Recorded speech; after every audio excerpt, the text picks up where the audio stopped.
Hey guys, welcome back.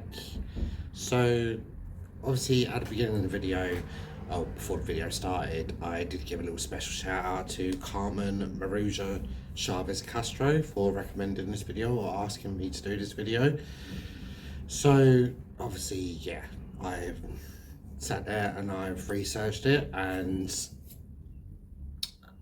from watching the documentary of Richard Ramirez a couple of years ago on Netflix, obviously there's a lot more to his story that wasn't discussed in the documentary. A lot of us already know that from, when we've watched things like Britain's Darkest Taboos and Murder by the Sea and things like that. Like, how much do they actually go into detail? So, although we are obviously really familiar with this story already, I'm hoping that you guys do take something new away from this. Obviously, I did ask for your recommendations, and if any other well-known cases get recommended, I will cover them. But I am trying to find some cases that are a bit more obscure, and I have actually found quite a few that I think you guys will really like. So at the moment I am researching those. With all that said and done, let's get into the story of Richard Ramirez, the Night Stalker. So, Ricardo Levia Munez Ramirez, so he was born in El Paso in Texas, to Julian Ramirez and Mercedes Ramirez. And Richard was the youngest of their 5 children. So Julian, he was an ex-police officer, but he was said to have struggled really badly with an alcohol addiction, and he was said to have been prone to fits of rage and anger, and this resulted in physical abuse of his wife and children.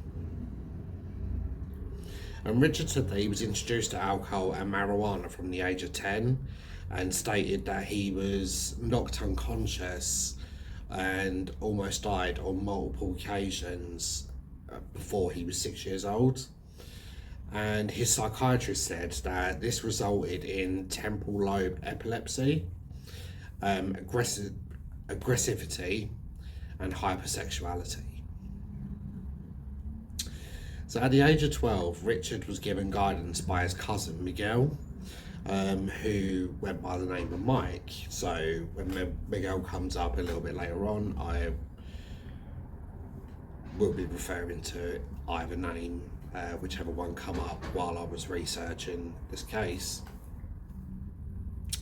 So he was an American Special Force Army member who are usually referred to as Green Berets.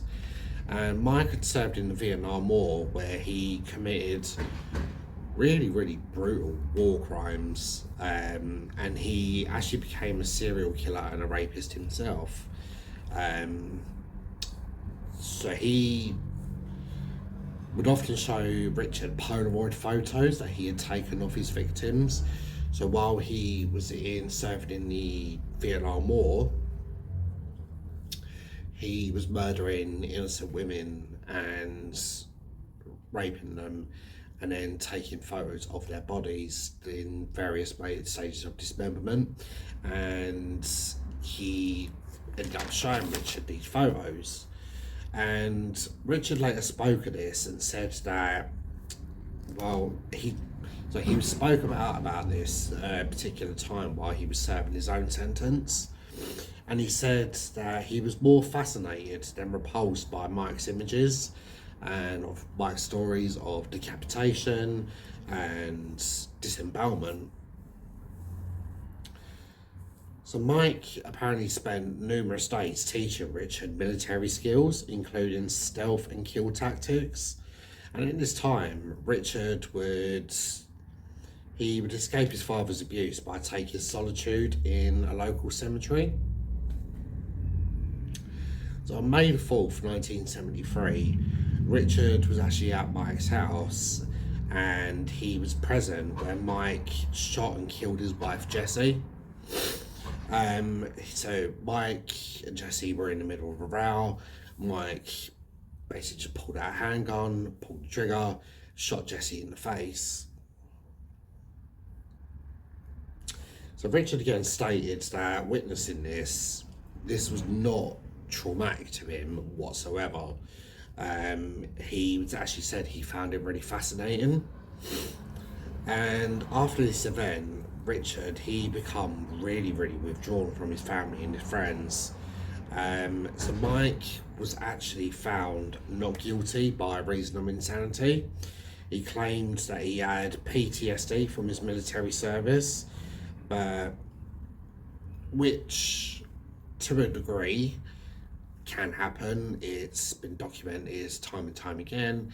Ex-servicemen and women who have seen some horrific things do suffer from PTSD after war zones and going out to war and whatnot.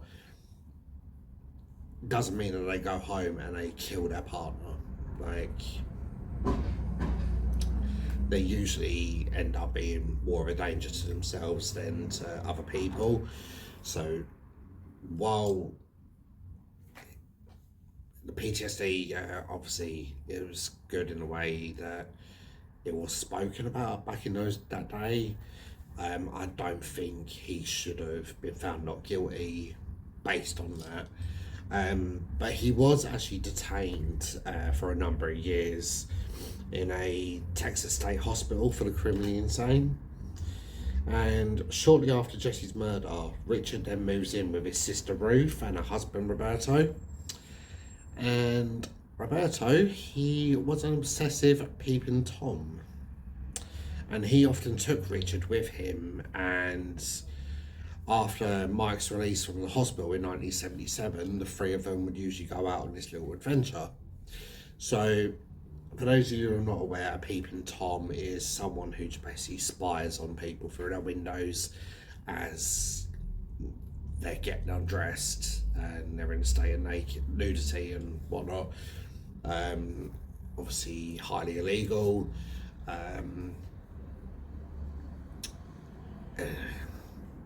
Yeah, there's not really much else to it. That's basically what a peeping Tom is. So when Richard turned 14 in 1974, he frequently began using LSD, and after being reunited with Mike in 1977, they resumed the bonding over their shared use of drugs and alcohol. And it was during this time that Richard was then introduced to Satanism and the occult. So Richard then began moulding sexual fantasies with graphic violence. And everyone, I mean, obviously, we all have a little bit of, I don't know about you guys, I have a little bit of a morbid fascination, I'm not going to lie, but that's where it begins and ends. I'm not a person who will go out and actively seek out to do this, but I like understanding more about it. But obviously, in Richard's case, this morbid fascination mixed with the sexual fantasies, it takes over his life. So he would have really, really morbid fascinations and fantasies about graphic violence, forced bondage, murder, mutilation, and rape. And he was still in education. At the time, he took a job at his local Holiday Inn hotel, and he basically abused the positions to rob some of the guests. So he had access to the master key, which meant that he could access any room in the building.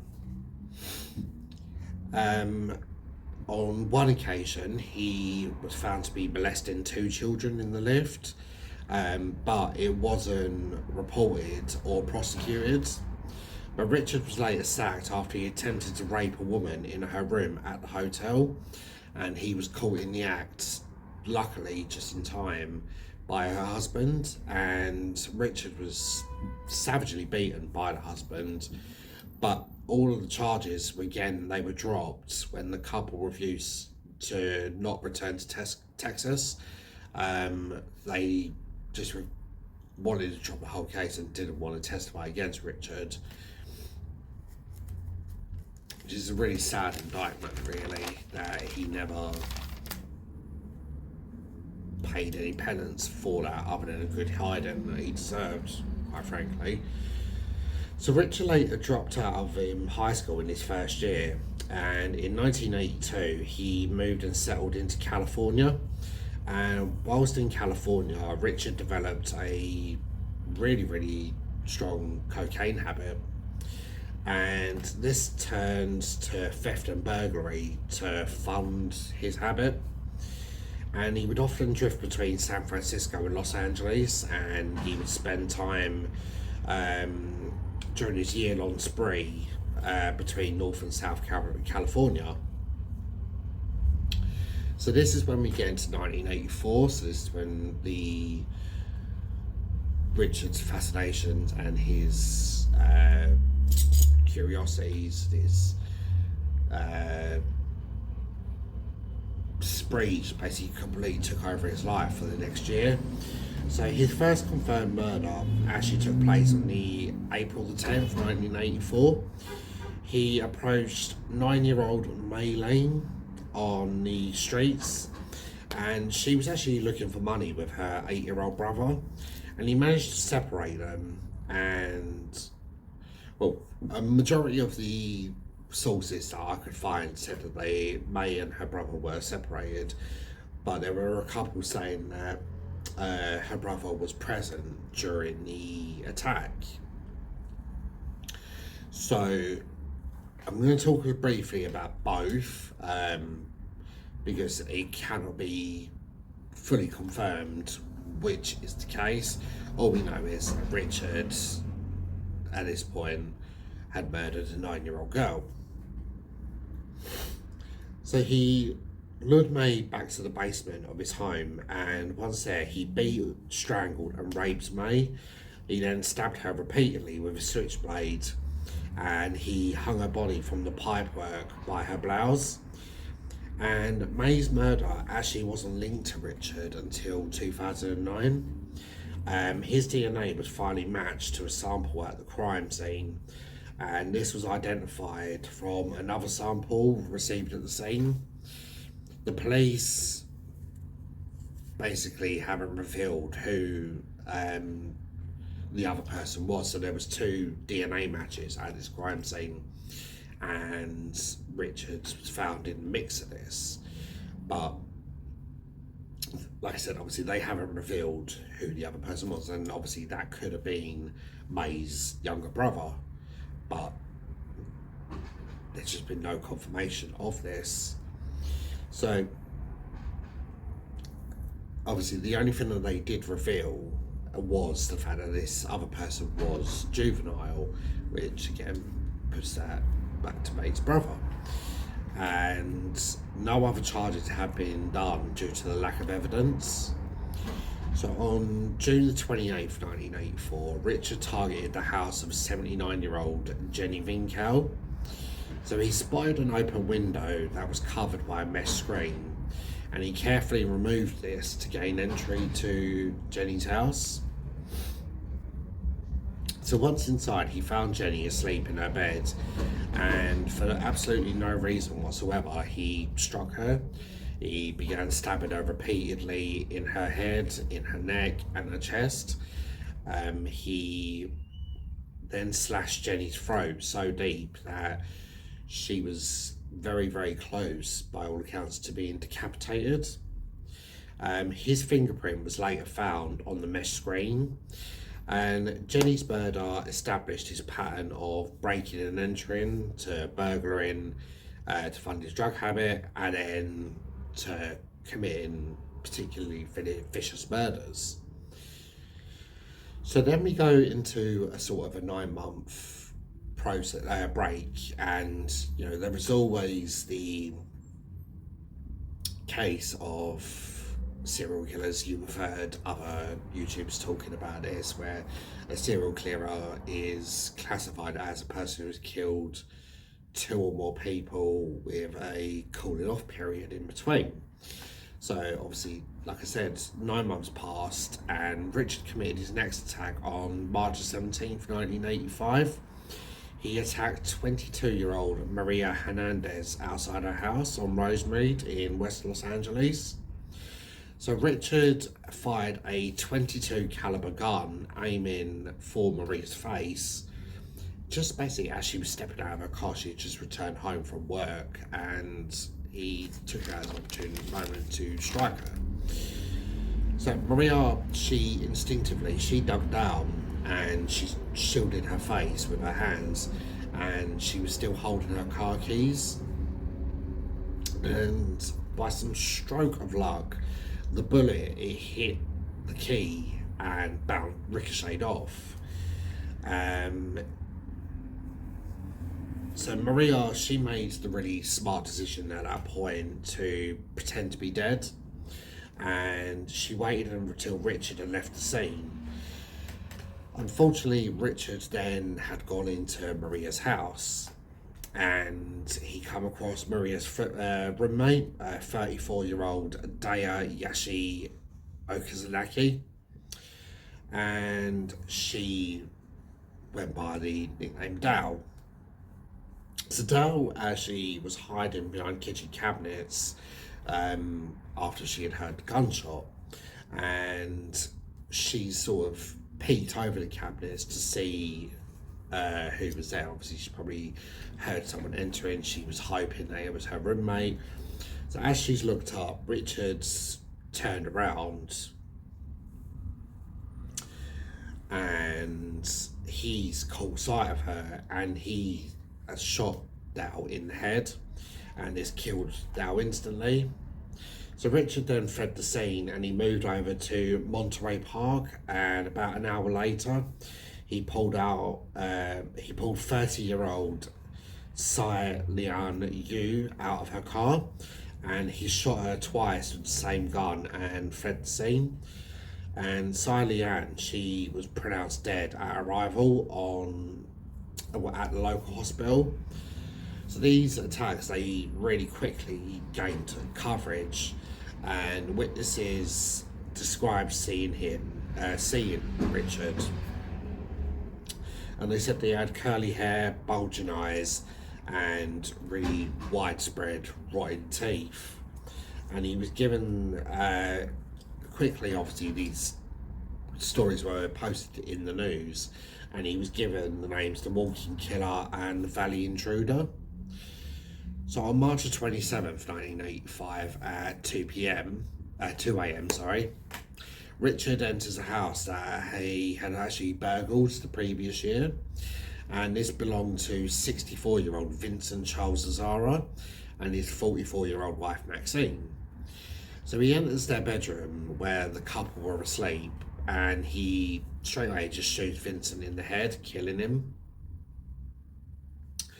Maxine, obviously, she wakes up and Richard begins just beating her, and he ties her up, demanding to know where her valuables were kept. And as he began ransacking the house, Maxine, she managed to free herself from the binds, and she pulls out a shotgun from under her bed. Unfortunately for her, she didn't realise that this shotgun, it wasn't loaded. So she attempts to shoot Richard as he turns around, but obviously this just annoys Richard, and he shoots Maxine 3 times. Maxine sadly dies, and he takes a really large knife and he begins mutilating her body. He carves an inverted cross into her chest, and then cuts out Maxine's eyes and places them into a jewellery box.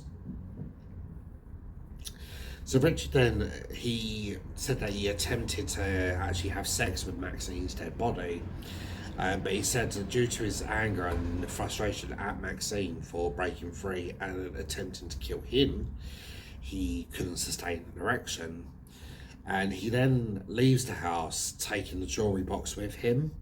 And this jewellery box was actually found in his possessions when he was arrested a lot later down the line.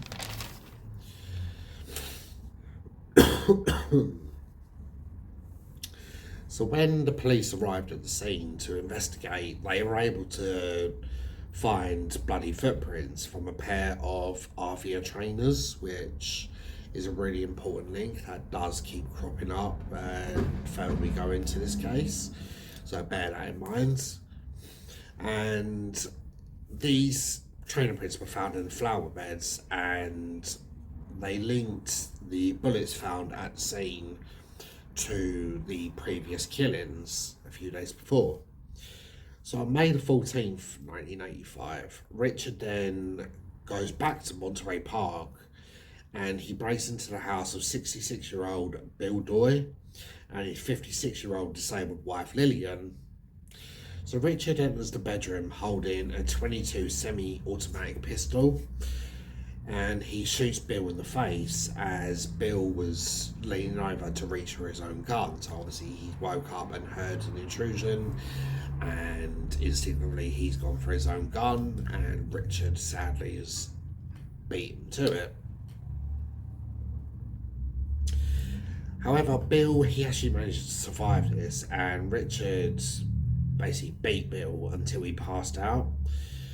So Richard then goes about stealing the valuables, and he enters Lillian's bedroom. So remember, obviously Lillian is sadly a disabled woman. She wouldn't be able to fight back in whatever circumstance, and you do see that in 9 times out of 10 because of obviously, depending on how severe the disability is, obviously they have to have custom made apparatus to get in their bed. They have to have custom made beds, so it's kind of understandable that she would have her own room. So Richard enters Lillian's bedroom and he places thumb cuffs onto her, and then he rapes her. Lillian, obviously she survived this ordeal, and she obviously gives her evidence to the police. And Bill, he sadly passes away later on in the hospital. So Lillian said that all she remembers really is obviously being held down by someone with widespread rotten teeth. She described his bare breath as putrid, and again that's something that I'm going to come back to on later. So on May the 29th, 1985, so about 2 weeks later, Richard, he then drives to Monrovia, and he uses a stolen car and he targets the house of 83-year-old Mabel Bell and her 81-year-old disabled sister, Florence Lang. So he then picks up a hammer that he finds in the kitchen and he enters Florence's bedroom. Richard then binds her and he begins hitting her with the hammer, and then he turns to Mabel. He binds Mabel up using cords and electrocutes Mabel, and then he sadly takes advantage of the situation and he rapes the defenseless 81-year-old Florence. He then drew a satanic pentagram on Florence's thigh and the walls of both of the rooms using lipstick, and then he leaves. So Mabel and Florence, they actually were found 2 days later, still alive, miraculously still alive, but they were critically injured, and unfortunately they were comatose at this point. So obviously they were taken to a hospital where Florence, she went on to make a full recovery, but Mabel, she sadly passed away later on down the line.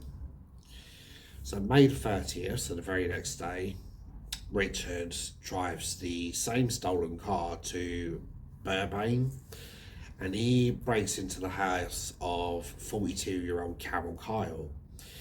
So he holds Carol and her 11-year-old son at gunpoint and handcuffs them, and he then ransacks the home, but he's unable to find anything. So he then releases Carol and locks her son in the closet, and he begins demanding Carol to tell him where the valuables are being kept. And he then goes about and repeatedly rapes Carol. And he's telling Carol at this point to not look at him, otherwise he's going to cut her eyes out. And after this ordeal is done and over with, he's got what he wanted. He then releases her son and flees the scene. On the 2nd of July 1985, so Richard, he steals another car and he drives to Arcadia this time, and he breaks into the house of 75-year-old widow Mary Louise Cannon. So he finds Mary asleep and he begins beating her with a lamp. And he then picks up a 10-inch butcher knife, returns to the bedroom, and he stabs Mary's death while she was unconscious. Couldn't really find much more detail other than that on this particular murder. Obviously you can agree from that alone it's just heinous, but other than that there was no other evidence or no other statements or anything that gave any further details. So on July the 5th, 1985, Richard then travels to Sierra Madre and he breaks into the house belonging to the Bennett family. And he's equipped with a tire iron. And the only person at the home at this particular point was 16-year-old Whitney Bennett. And he bludgeons Whitney while she's asleep. And he then tries to find a knife, but he's unable to. And he then goes about and tries to strangle Whitney with the phone cord. And Richard said he recalls seeing the sparks from the cord start to fly, and this startled him. And miraculously and really luckily, Whitney, she actually starts breathing again, and Richard ends up fleeing the scene. And he believes, in his own words, he believed that Jesus had saved her. So Whitney ends up surviving, but she required almost 478 stitches just to close the wounds in her scalp alone. So July 7th, Richard travels back to Monterey Park and breaks into the home of 60-year-old Joyce Nelson. So again, Joyce, she was asleep on her sofa and she wakes up and Richard stamps on Joyce's face repeatedly, which is probably one of the most awful ways to lose your life. I cannot imagine. And the amount of force and vitriol you have to use to do that to someone is beggars belief. But yeah, so Richard stamps on Joyce's face repeatedly, and Joyce, obviously she died from her injuries and ingesting her blood. And a print from the Avia trainers was left on Joyce's face. So Richard then drives around another 2 neighbourhoods and then returns to Monterey Park, and he breaks into the home of 63-year-old Sophie Dickman.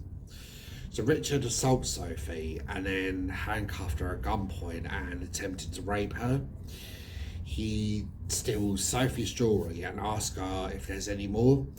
And Sophie, obviously she's pleading with her life, she swears that there is no more jewellery whatsoever. And Richard just basically looks at her and forces her to say, "Swear on Satan." And Sophie does this and he then leaves. So luckily Sophie, she managed to survive her ordeal. So 2 weeks later, on July the 20th, Richard steals a Toyota and he went out and purchased a machete. And he then drives to Glendale and he targets the home of 68-year-old Maxon Needin and his 66-year-old wife Layla. So he enters their bedroom and he just starts hacking at them with the machete, and he's not done that. Obviously at this point he realizes they're still alive, and he then pulls out a 22 caliber handgun and shoots them. So knowing they're dead, he carried on cutting at their bodies, and he then goes about to taking all their valuables, and he then leaves the property and he goes and gets their valuables fenced. So after doing the fencing, he then drives to Sun Valley and he breaks into the home of the Covenant family. So he shoots 32-year-old Chaineron in the head, and this kills him instantly. And then he ends up raping and hitting his 32-year-old wife, some kid. So Richard then goes about the house and he comes across the couple's 8-year-old son, and he ties up and gags the little boy, and he drags some kid around the house to hand over all of her valuables, which Richard ends up taking. And all the while he's doing this, he's holding some kid, and he's again forcing her to swear on Satan that there's nothing else in the house that he can take. He makes her swear that she's not hiding any money. He then leaves the property, just leaving a mother and son absolutely traumatised. So August the 6th, Richard then drives to Northridge and he breaks into the house of 30-year-old Chris Peterson and his 27-year-old wife, Virginia. So Richard enters the bedroom, which woke Virginia up, and Richard shoots her in the face with a 25 caliber semi-automatic handgun. And he then shoots Chris in the neck, and somehow Chris managed to survive this. And he actually, I can't really describe how, I'm assuming pure adrenaline, but he manages to run after Richard and chase him out of the house. He then manages to have a fight with Richard, and Richard attempts to shoot him two more times, but luckily these missed.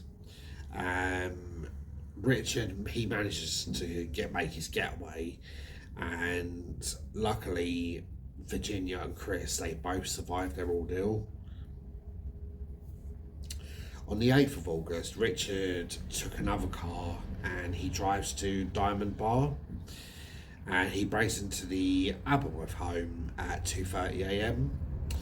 So he shoots 31-year-old Elias Aberworth with the 25 caliber handgun and handcuffs his 27-year-old wife Sakina, and he beats Sakina really viciously.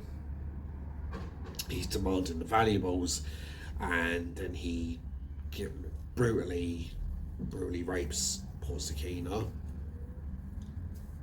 But that's in his own words, that he brutally raped her. And she, while he's doing this to her, he's repeatedly demanding that she swears to Satan that she wouldn't scream.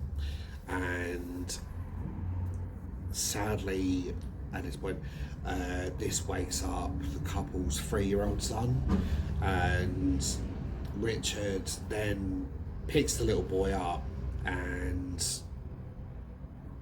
ties him up, puts him in the cupboard, and he then raped Sakina again, and basically just leaves the property with all the valuables. Sakina, she manages to break free, and she unties her little boy, and she actually sends him out on the street to go to her neighbours to go and get help. So at this particular point, obviously, all of these break-ins, all of these murders, reports of rapes and assaults, all of this is gaining really strong media presence around the area. So Richard, as ever, he's closely monitoring this. So he was staying at a particular, I've forgotten the name of the hotel, stupidly, I should have wrote down in my notes. But this hotel, it was featured in another Netflix documentary about the girl that was found in the water tank.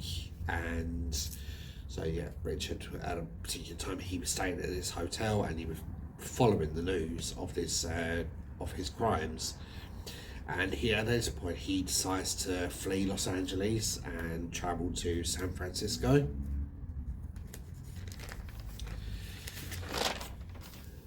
So on August the 18th, he then breaks into the home of 66-year-old Peter Pan. And I don't mean to laugh, because obviously what I'm talking about is not funny in the slightest. And what happened to Peter and his wife Barbara is not funny in the slightest, but I did have a little chuckle when I read the name Peter Pan, I'm not gonna lie. So yeah, he breaks into the home of 66-year-old Peter and his 62-year-old wife Barbara. So he then shot Peter while he was asleep and shot Peter through the temple. So obviously this kills Peter instantly, and Richard then beats and sexually assaults Barbara, and he then shot her in the head and left her for dead. So he then takes Barbara's lipstick and wrote Jack the Knife on the wall, and he draws a pentagram as well. And at this scene, police again found a shoe print belonging to the same Avia shoes. So obviously, like I said, most of his crimes happened in Los Angeles. This particular one, involving the Pans, was in San Francisco. So you've got two different cities, but the same bloody footprints, same MO. So at this whole particular point, the detectives working on the case, Frank Saturno and Gil Garillo, they make a breakthrough regarding these shoe prints. So they contact the manufacturers of the Avias, and they actually find that only 6 pairs of these shoes were made in men's size 11.5. So 5 of those were actually shipped to Arizona, and only 1 was shipped to a store in Los Angeles. So when it was discovered that the prints from the Los Angeles crime scenes and the one found at the Pan's home in San Francisco, the mayor of San Francisco, Dianne Feinstein, so she was the mayor of the city at the time, she actually held a press conference and she discloses all of this information. And this leak really infuriated Frank and Jill, as they knew that the killer, they would be watching this and could destroy potential evidence. And this is exactly what happened. Like, Richard saw this conference and he knew the police were after him, and he ends up throwing these trainers off the Golden Gate Bridge. And that's on the exact same night that he watches his conference. So he then goes about laying low in the area for quite a few days before he decides to go travel back to Los Angeles. So on August the 24th, 1985, Richard then travelled 76 miles from Los Angeles in a stolen orange Toyota, and he arrives at Mission Vega. So Richard then stops outside the house of 45-year-old James Romero Jr. And the Romero family, they had actually just come back home from holiday to Mexico. They had gone to Rosarito Beach. And while the family were asleep, all apart from James's 13-year-old son, James Romero III, Richard obviously pulls up, and 13-year-old James, he then goes out to get a pillow from the boot of the family car, and the car at the time was locked. So James then said that he heard a lot of rustling in the bushes, and he decides that it was possibly an animal, so he decides to go investigate. But he couldn't actually see anything, so he instead goes into the garage, and he thought, obviously, as he couldn't sleep, he would just start working on his mini bike. And this is when he overhears Richard's footsteps. So James he goes to the window and he's watching what's happening, and he can see Richard just walking around trying to take the place in, and he runs upstairs to go wake his dad up, and obviously Richard probably overheard this, probably see all the lights coming on, and he doesn't run it, he jumps back in his car and flees the scene.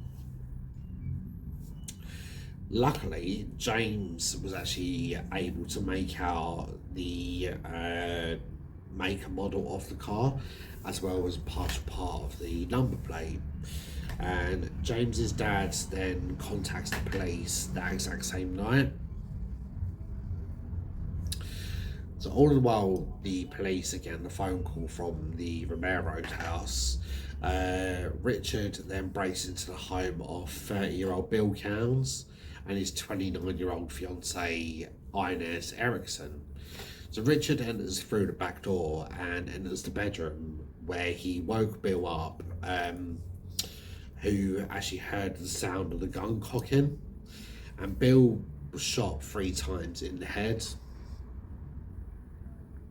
So Richard then turns to Inez and he looks at her in the eye, and he says, he basically introduces himself as the Night Stalker, and he then forces Inez to say that she loved Satan as he beat her, and he ties her up using neckties. So Richard then stole what he could find that was valuable and drags Inez into another room and rapes her, and all the while he's demanding cash, jewellery, and he makes her again swear to Satan that there was no more cash and jewellery and everything. And so as Richard goes to leave, he says to Inez, tell them the Night Stalker was here, like really, really chillingly. So Inez, she manages to free herself and she goes to get help from a neighbour's house. Bill and Inez, they were taken to the local hospital, and surgeons, they were actually able to remove 2 of the 3 bullets from Bill's head, and thankfully Bill manages to survive his ordeal. So while the investigations were still going on, Frank and Gil, they linked another murder to the case. So on July the 2nd, 1985, a 32-year-old Patty Elaine Higgins, so she was found dead in her Arcadia home where she had failed to show up for work. She had actually been dead for 5 days. So on June 27th, her attacker had raped and anally raped her, and he then strangled her and cut her throat. So Richard, he was actually later charged with this crime, but he was later dropped cleared of all these charges, due to lack of insufficient evidence. But obviously, because of the close proximity, the time frame, you can sort of see why they would put 2 and 2 together in regards of Patty's death and all the others they were investigating. So, in a statement to the police, Richard then becomes the suspect on the murders of 70-year-old Mary Caldwell and her 58-year-old sister Christina. So Mary and Christina, they were actually found dead in their Telegraph Hill home, where they had been stabbed multiple times, and this was on the 20th of February 1985. But again, no further action was taken on this. So whilst reportedly being held on remand in prison, Richard had reportedly bragged about committing over 20 murders, and this was apparently to prison officer and to numerous inmates. And from what you probably heard, you probably think, oh yeah, he's telling the truth. In my honest opinion, I think he was probably just bragging and talking shit just to try and instill a bit of fear into the other into the other inmates to, play Billy Big Bollocks and all that.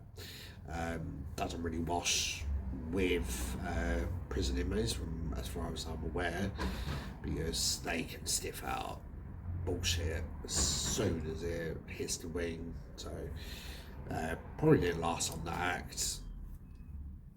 And there's certainly no proof of Richard committing that many murders. So obviously back to Inez and what happened to her. So after her attack, Inez gives a statement to the police, including a full description of Richard, and she talks about, again, Richard's rotten teeth, his breath, the way he smelled, and obviously everything that he said to her.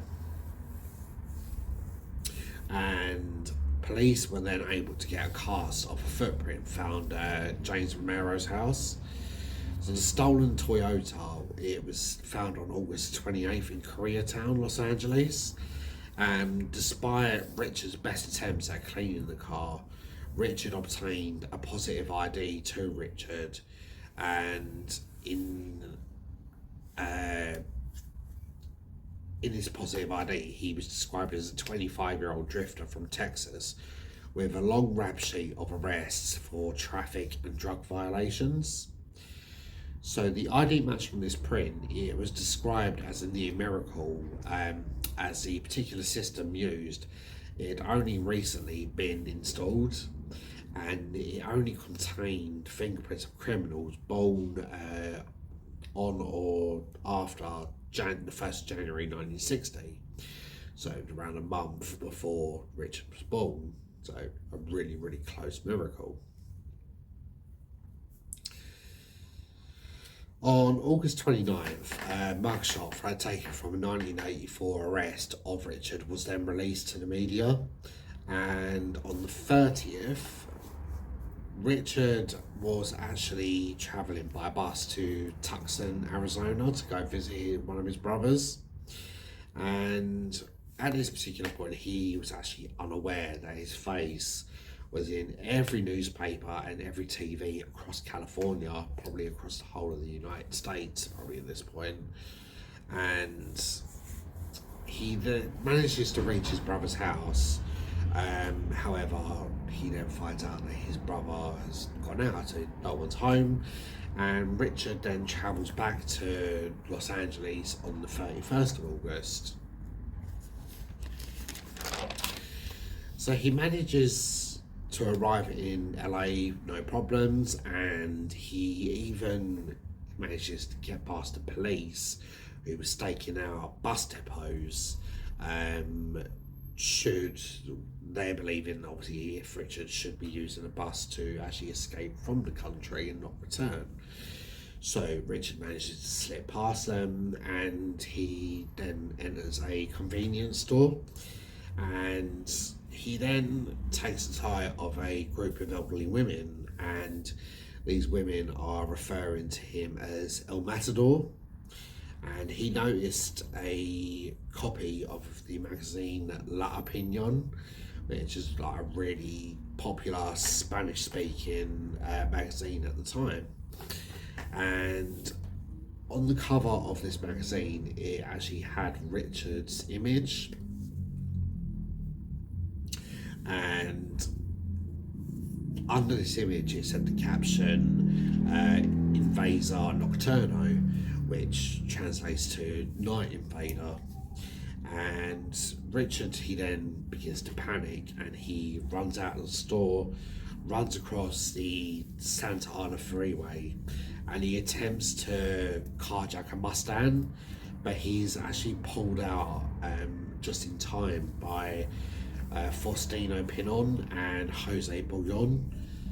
And Richard, he then keeps running while these two men are chasing him, and he steals keys from Angelina Della Torre, and this was actually seen by her husband Manuel, who then picks up a fence post and strikes Richard. So At this point, a group of 10 residents had got together and they started chasing Richard, and this included two of Jose's sons. And they chased Richard through Boyle Heights and they managed to catch up with him.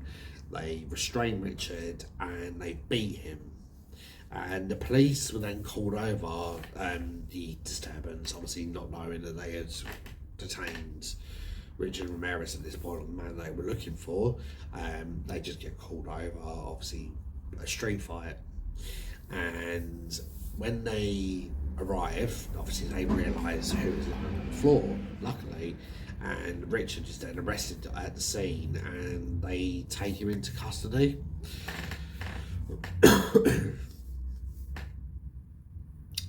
So Richard was then held in remand until his trial, and in that time he received over thousands and thousands of letters from women all over the country.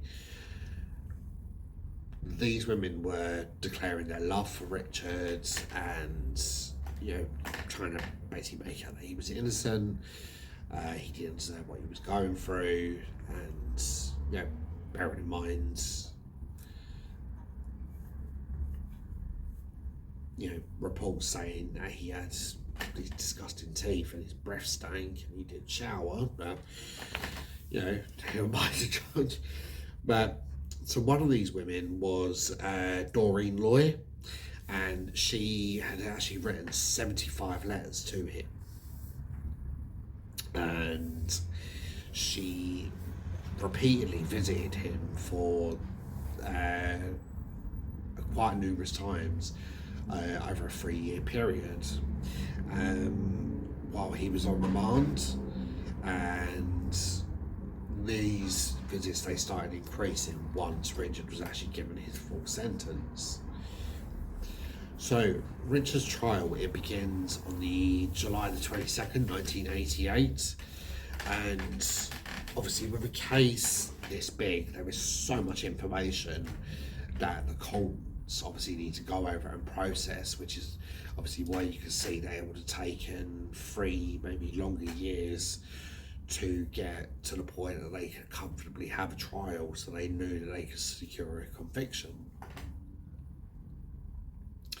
So at his first appearance, Richard, he just walks in, holds up a pentagram, which is drawn on the palm of his hand. Sort of think of, I can't remember his name, the magician that appeared on the chat show, and he had a picture of an eye drawn in his hand, kind of sort of very similar to that sort of effect. So he holds up his hand showing his pentagram and he shouts, "Hail Satan." On August the 3rd, the Los Angeles Times printed out a story that Richard was actually planning to shoot the prosecutor, and he was attempting to smuggle in a gun in the courtroom. So obviously a metal detector was installed. No idea how Richard was going to obtain a gun in the first place, unless he was going to try and tackle one of the guards. I don't know.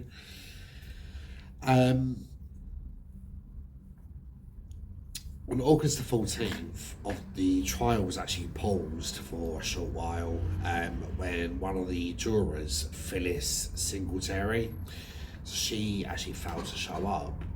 And later on that day, Phyllis was sadly found dead at her home from a gunshot wound. And the jury, they debated for a short while whether Richard had actually orchestrated Phyllis's death from his prison cell, and they then began to ponder whether they were in danger. But Richard was later, he was found not to be responsible for Phyllis's murder. So Phyllis had actually been shot by her boyfriend, who later then used a gun on himself in a hotel room. The replacement juror for Phyllis, then she become too scared to actually return to her home. She's got in her head that if she's present, Richard is going to send someone to go after her family. So On September the 20th, 1989, Richard was finally found guilty of all 43 charges. So 13 counts of murder, 5 attempted murder, 11 sexual assaults, and 14 burglaries. And this was watched by some of the women who were actually writing him letters, and they're sitting there crying and whatnot. And it's like, you sit there and listen to all of this information being put forward by the prosecutor, you witness him getting found guilty of these crimes, and you're still sitting there crying and pretending that this man is innocent. Like,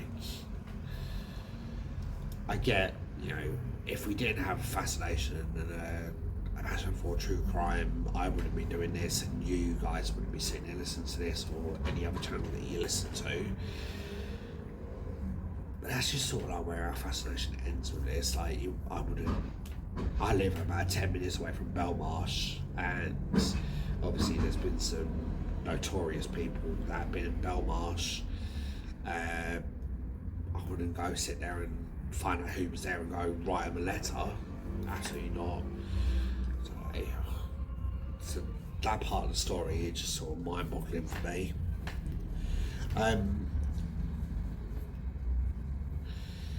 So during the penalty phase of this trial, on the 7th of November 1989, he was sentenced to death by the gas chamber.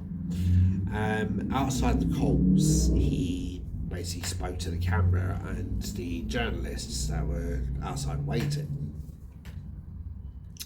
And he stated to the reporters, well, big deal basically, death always went with this territory. I'll see you in Disneyland.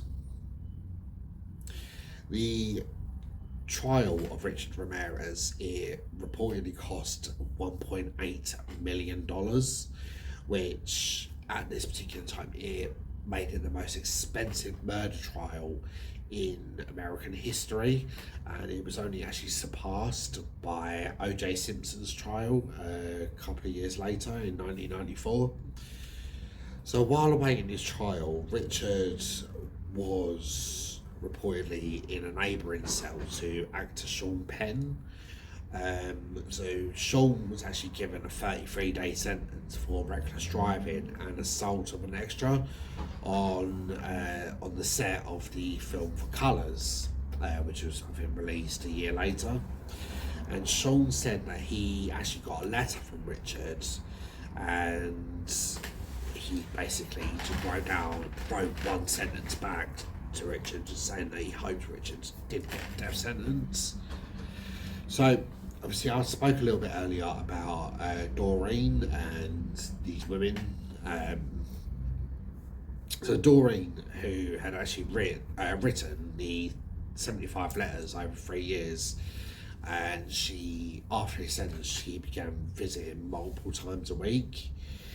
She actually becomes Richard's fiance in 1988, and speaking out about him in an article, she claims that he told her he was innocent, and she 100% bought this, or so she says. She said that she believed him to be 100% innocent of any of the crimes, and that no one else knew him like she did, and basically said that they were the best of friends. So Richard and Doreen, they married on October the 3rd, 1996 at San Quentin, and Doreen stated that the biggest regret was her not being able to have children with Richard, because in her head she wanted to have 5 or 6 children with him. So yeah, her biggest regret not being the fact that she's married one of the biggest serial killers in American history. No, it's the biggest regret that the American system doesn't allow conjugal visits on death row, so she can't get pregnant 5 or 6 times, or however many times she could get pregnant and actually have his children. And I think I think this woman, honestly, she needs psychological testing or something. I don't know.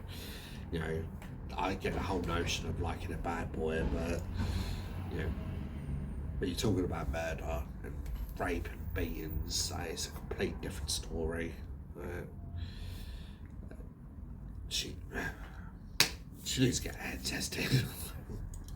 My personal opinion, and I'm sorry if it sounds really harsh, but my God, and you sit there in court and listen to that rubbish, listen to Richard, and you listen to all the crimes against him, and you still think that he's innocent.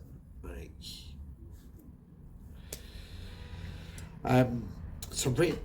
Doreen, sorry, she makes it clear that on the event of Richard's execution, she would commit suicide to be reunited with him.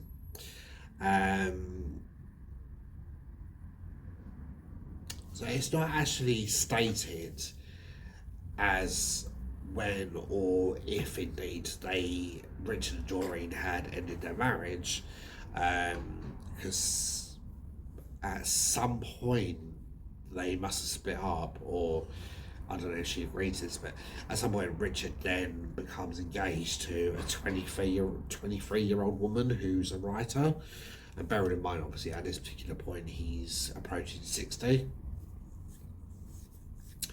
In August 2006, Richard actually begins an appeal process for his sentence, and the first round of this appeal it was unsuccessful, and his convictions and the death sentence were upheld. And in September 2006, the courts denied his request for a rehearing, and Richard kept trying to reappeal up until 2013. Thankfully for the world and everyone else involved in it, in June 2013, Richard was then transferred Richard was transferred to a Greenbank hospital where he actually died from complications to B-cell lymphoma and hepatitis C. On June 7, 2013, so this is according to his niece Shelley. Shelley said that no one actually claimed Richard's body for weeks. They just left him in the funeral home, and when this particularly happens, it ends up with the body being cremated, and his cremation and the ashes being scattered. This happened on an unspecified date, and it's not actually said, I couldn't find any evidence to it, whether Doreen actually stuck to her plans and ended her life to actually be reunited. I can't really find any other information on Doreen other than the article that she had spoke out about. So that concludes our story on Richard Ramirez.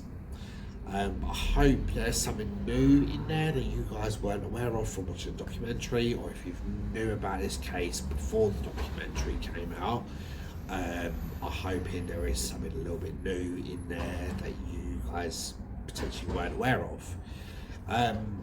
So, like I said, obviously a massive thank you to Carmen who recommended this case. If you guys can get your recommendations in, then I will completely 100% look at those. But like I said, obviously I have a ton of cases that I am going to be revising, and quite a lot of them I think you guys potentially might not have heard of, and you guys are seeming to enjoying the ones that you're telling me that you've never heard of. So, as always, massive thank you to everyone. Really appreciate it, and I will see you guys next Friday for the next true crime story. Stay safe, and I'll see you soon.